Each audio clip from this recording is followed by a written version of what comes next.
दोस्तों, एक बहुत गरीब मजबूर लाचार बंजारा अपनी पत्नी को मजबूरी की वजह से एक सेठ के यहाँ गिरवी रख देता है और कहता है कि साहब, जब तक मैं आपके पैसे ना लौटा दूँ, मैं अपनी पत्नी को आपके पास छोड़ कर जा रहा हूँ। यह मेरी पत्नी आपके घर का काम करेगी और जब मैं आपके पैसे लौटाने लायक हो जाऊँगा तो फिर अपनी बीवी को वापस ले जाऊँगा। उसकी बीवी इतनी खूबसूरत थी कि वह सेठ उसकी बीवी को अपने पास रख लेता है। वादे के मुताबिक उसको सिर्फ घर का काम करवाना था, लेकिन उसकी खूबसूरती को देखकर उस सेठ की नीयत ख़राब हो गई और उस बंजारे के जाने के बाद जब रात होती है तो अब वह उसकी पत्नी के कमरे में जाता है और कमरे में जाने के बाद उसकी पत्नी पूछती है कि सेठ जी, आप यहाँ मेरे कमरे में क्या कर रहे हो? तो वह कहता है कि तुम मुझे अच्छी लगती हो, तुम्हारी खूबसूरती ने मुझे दीवाना बना दिया है और अब मैं अपने मन की प्यास तुमसे बुझाऊं, इसलिए चुपचाप अपने आप को मेरे हवाले कर दो। तो दोस्तों, उसके बाद क्या होता है दोस्तों, बड़ी ही दुख भरी कहानी है। कहानी को अंत तक ज़रूर सुने और अगर आप हमारे चैनल पर नए हैं तो चैनल को सब्सक्राइब भी कर लें। दोस्तों, एक गांव में एक बंजारा था जिसकी पत्नी बहुत ही खूबसूरत थी, लेकिन पेट की प्यास बुझाने के लिए खाली बीवी का खूबसूरत होना ही ज़रूरी नहीं है, जेब में पैसों का भी होना बहुत ज़रूरी है। उसकी जेब में पैसे नहीं थे, ना ही कोई ज़मीन थी जिस पर वह हल चला करके अपनी रोटी रोज़ी कमाता, सिर्फ मेहनत मजदूरी उसका काम था। तो फिर वह अपनी बीवी से मशवरा करता है कि अब घर चलाने के लिए क्या करें। तो उसकी बीवी मशवरा देती है कि शहर चले जाओ और शहर जा कर के कुछ पैसे कमाओ। वे कहता है कि तुम्हारे बगैर मेरा दिल कैसे लगेगा, तुम्हें छोड़कर मैं कैसे जाऊं, यहाँ कौन तुम्हारी हिफाजत करेगा। तो उसकी बीवी कहती है कि मुझे भी साथ लेकर के चलो, दोनों रहेंगे, रूखी सूखी जैसी भी मिलेगी, मेहनत मजदूरी करेंगे और टाइम पास हो जाएगा। यह मशवरा बीवी उस बंजारे को देते ही तो उसको पसंद आ जाता है और वे कुछ सामान अपनी पोटली में बांधता है, बीवी को साथ लेता है और शहर की तरफ पैदल ही निकल पड़ता है। काफ़ी दूर था शहर, कई मीलों का फासला था। दोनों पति पत्नी पैदल सफ़र तय करते हैं। जब वह रास्ते में दोनों पति पत्नी जा रहे थे तो उन्हें डाकू लूट लेते हैं। जो भी उनके पास ज़रूरत का सामान था वह सब कुछ लूट लेते हैं। बेचारे लूटने के बाद काफ़ी देर तक रोते रहते हैं, लेकिन आखिर क्या करते, दोनों उठते हैं और पति पत्नी उसी कच्चे रास्ते पर शहर की तरफ चलने लगते हैं। आगे जाते जाते काफ़ी दूर तक वह निकल गए तो एक बूढ़ा फकीर रास्ते में बैठा हुआ था अपनी कुटिया में। उसको जब देखा तो उसके पास चले जाते हैं कि शायद यहाँ से उन्हें कोई मदद मिल जाए।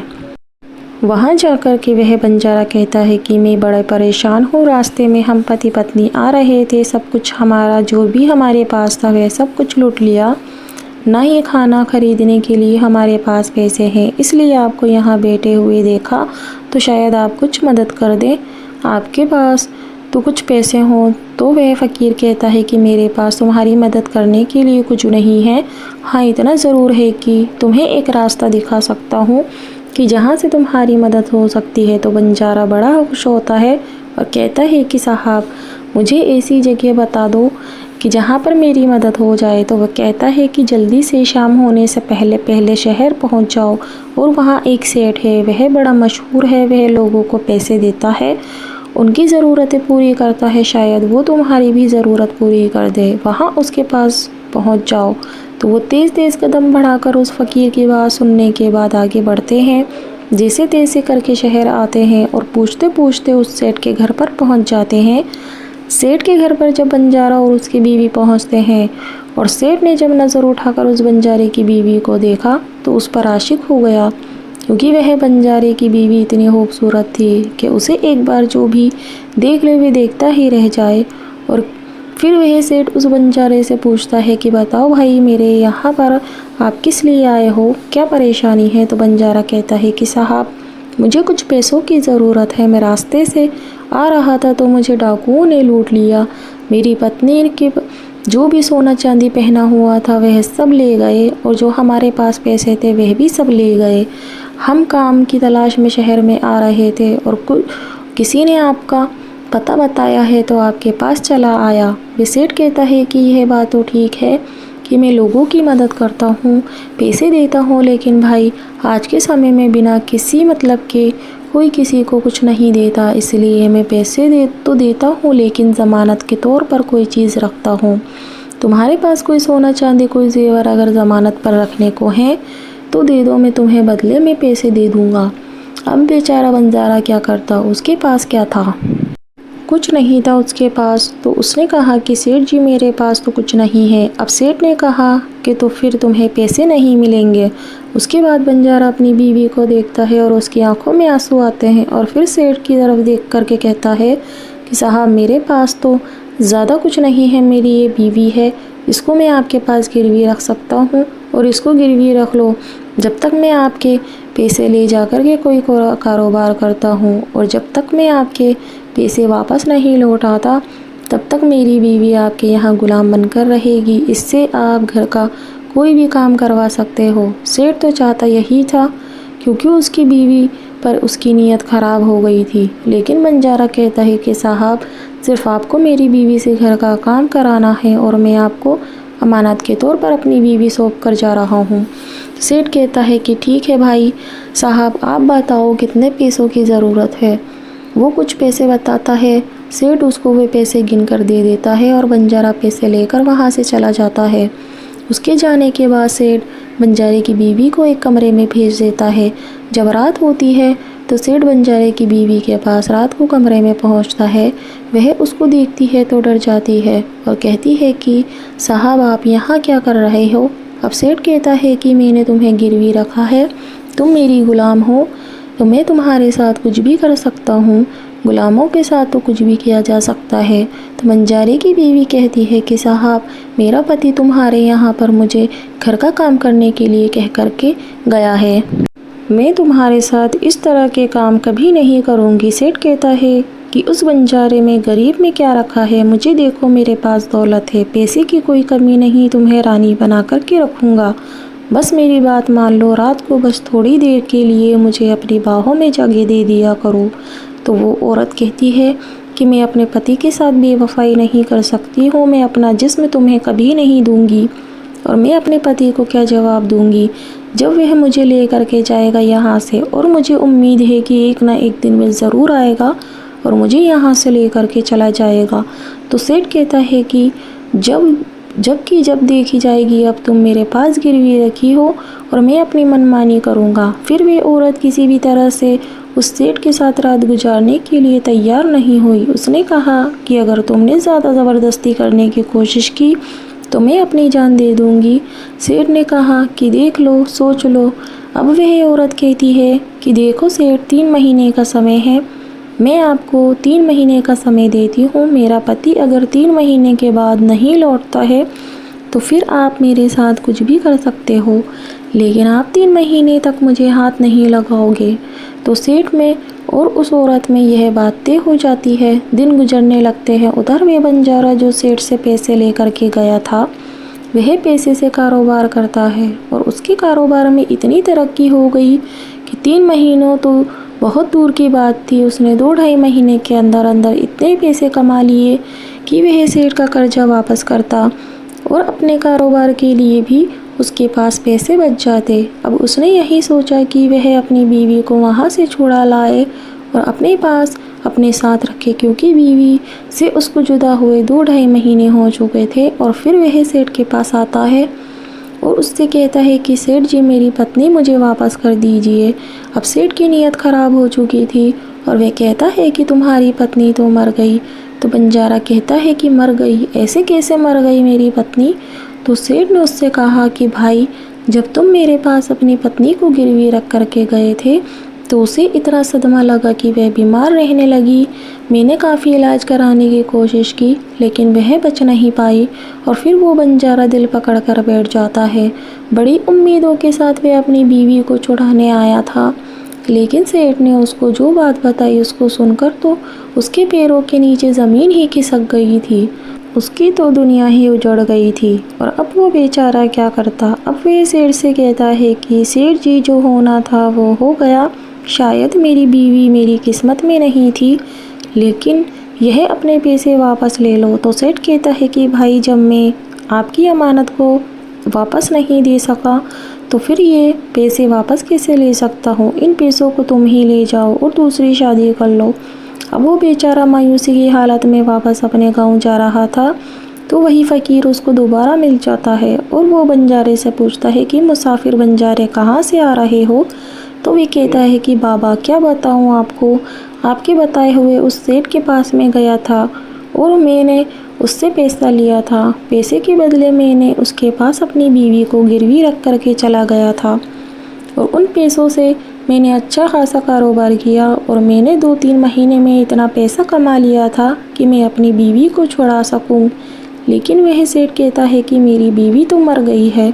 तो वे फ़कीर कहता है कि वे सेठ तुमसे झूठ बोल रहा है और तुम्हारी बीवी ज़िंदा है, लेकिन मैं तुम्हारी बीवी को छोड़ना नहीं चाहता। वे तुम्हारी बीवी के ऊपर आशिक हो चुका है, इसलिए घबराओ मत, अपनी बीवी को वापस ले कर के आओ। अब जब वो फिर उस सेठ के पास पहुंचता है और जाकर उस सेठ से कहता है कि सेठ जी, मैंने सुना है कि मेरी बीवी ज़िंदा है। अब वो सेठ कहता है कि भाई, यहाँ से जाओ और मैंने जिससे इलाज कराया था तुम्हारी बीवी का, वे गवाह मेरे पास मौजूद है और कब्रिस्तान में तुम्हारी बीवी को जो ले करके गए थे वो लोग मेरे पास गवाह मौजूद हैं। तो वो बेचारा फिर से मायूस होकर आ जाता है। अब वे फ़कीर फिर उसको मिलता है और उससे कहता है कि क्या हुआ। तो वो बंजारा कहता है कि वो तो बिल्कुल मना कर रहा है कि वो तो मर चुकी है, दफनाने वाले भी उसके पास मौजूद है और उसका इलाज करने वाला हकीम भी उसके पास मौजूद है गवाही दिलवाने के लिए। अब वो फ़कीर कहता है कि अब तुम्हारी बात ऐसे नहीं बनेगी, वो सेठ तुम्हारी बीवी को इतनी आसानी से नहीं छोड़ेगा। तुम यहाँ के राजा के पास जाओ और उससे जा कर के अपनी बात बताओ, तो राजा सिपाहियों को भेज करके तुम्हारी पत्नी को आज़ाद करा लेगा। अब वह बंजारा उसके पास पहुँच जाता है और जाकर के राजा के पास पैरों में पड़ जाता है कि राजा साहब, मैं लूट गया, बर्बाद हो गया, मुझे बचा लो। तो राजा उसको उठाता है और कहता है कि क्या हुआ, क्या बात है।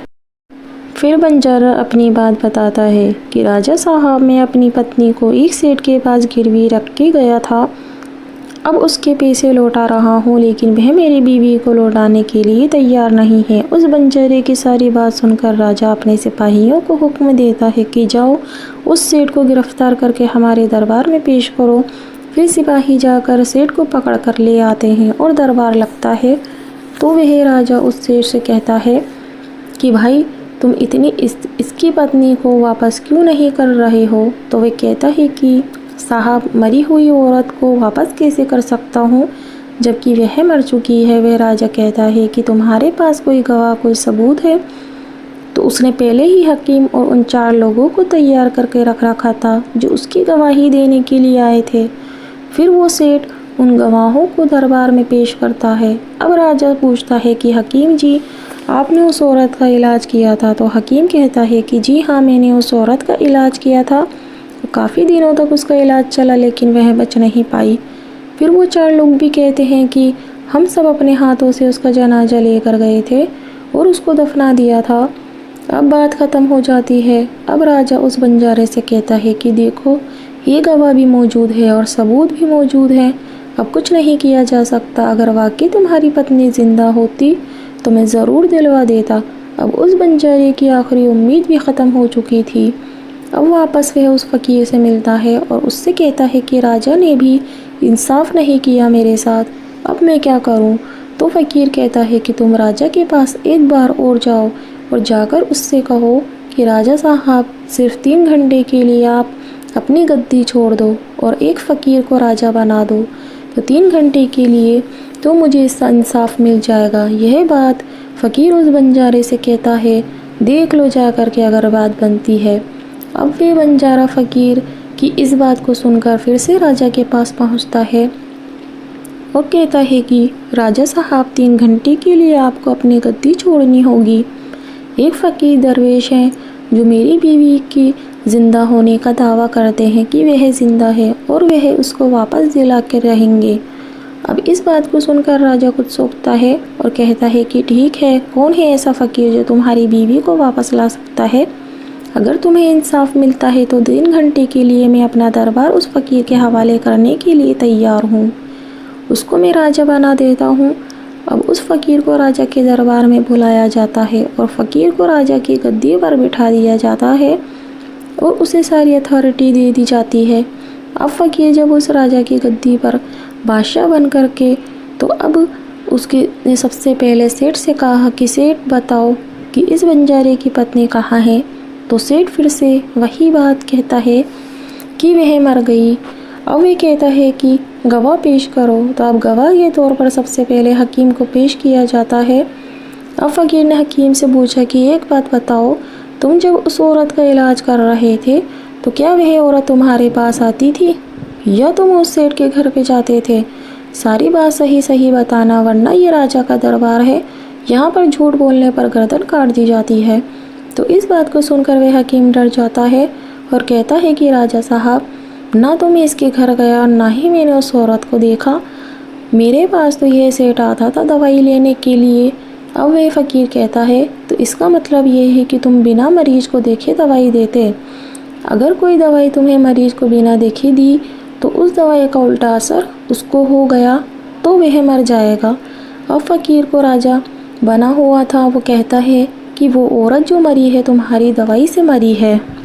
जो ये सेठ दवाई लेने आता था, इस औरत को वो रिएक्शन कर गई और वो तुम्हारी दी हुई दवाई से मर गई। इसके जुर्म में तुम्हें 100 कोड़े लगाए जाएंगे और उसके बाद तुम्हारा मुँह काला करके गधे पर बिठा करके पूरे शहर के अंदर घुमाया जाएगा। अब वो वेद हाथ जोड़ करके कहने लगता है कि राजा साहब, मुझे माफ़ कर दो, मेरी जान छोड़ो। मुझे तो इस सेठ ने पैसे दिए थे और कहा था कि तुम्हें झूठी गवाही देनी है।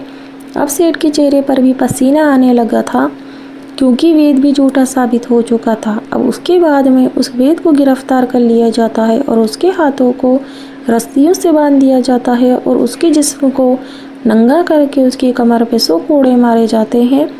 फिर जब उस वेद को पहला कोड़ा मारा जाता है तो उसके गले से इतनी भयानक चीख निकलती है कि दरबार में खड़ा हुआ वे सेठ भी और 4 गवाह जो थे वे भी कांपने लगते हैं। अब दोस्तों, गवाही का मामला अगला हो था, वो उन चारों लोगों का था जो कि कह रहे थे कि हम उस औरत को कब्रिस्तान लेकर के गए थे। अब वे फ़कीर को राजा बना हुआ था, वो उन चारों से पूछता है कि अब तुम बताओ कि तुमने उस औरत को लेकर जाकर के देखा था कि इसके अंदर औरत है या मर्द है? उन्होंने कहा कि साहब नहीं, हमने तो नहीं देखा था, हमें तो जनाजा तैयार रखा हुआ मिला था और बस हमें तो ये कहा गया था कि उठा कर के ले चलो और इसे दफना करके आ जाओ। अब वो फ़कीर कहता है कि बिना देखे, बिना ये जाने कि इसके अंदर कोई मुर्दा है या ज़िंदा है, बिना तहकीकात किए तुमने किसी आदमी या औरत को कैसे दफना दिया? इसलिए तुम भी गुनहगार हो और तुम्हें भी 100 कोड़े लगाए जाएंगे। अब वो चारों भी अपनी झूठ बोलने की सज़ा सुनकर थर-थर काँपने लगते हैं और कहते हैं कि साहब, हमें माफ़ कर दो, हमारी जान छोड़ दो, हमें इतनी बड़ी सज़ा मत दो। हमें तो इस सेठ ने गवाही देने के लिए कहा था, हमने कुछ नहीं किया और इसने हमें पैसे दिए थे। अब सेठ की तरफ देखकर वे फ़कीर कहता है कि अब तुम्हारे साथ क्या सलूक किया जाए? इससे पहले कि तुम्हारे साथ कोई सलूक किया जाए, इससे पहले उस औरत को बुलवाओ जो तुमने कैद कर रखी है। अब वे सेठ अपने नौकरों को भेज करके एक कमरे की चाबी देता है जहाँ पर उस औरत को कैद कर रखा था। वहाँ से उसको बुलवा लेता है और उस बंजारे को उसकी बीवी सही सलामत मिल जाती है। अब सेठ की गंदी नज़र के लिए उस फ़कीर ने उस सेठ को 6 महीने की जेल में काल कोठरी में डालने की सज़ा दे दी। अब उस फ़कीर की बुद्धिमानी से बंजारे को उसकी पत्नी मिल जाती है और बंजारा उस फ़कीर और राजा का शुक्रिया अदा करता है और कहता है कि अगर आप लोग मेरी मदद ना करते तो आज मेरी पत्नी मुझे ना मिलती। मैं ज़िंदगी भर आपका यह एहसान नहीं भूलूँगा। फिर वह राजा उस फ़कीर के पैर पकड़ता है और कहता है कि बाबा, आप कोई पहुँचे हुए फ़कीर हो जो फ़ैसला मैं नहीं कर पाया, आपने इतनी आसानी के साथ वह फ़ैसला कर दिया और एक बंजारे को उसकी बीवी भी वापस करा दी। उसके बाद वे हंसी खुशी अपने अपने घर चले जाते हैं।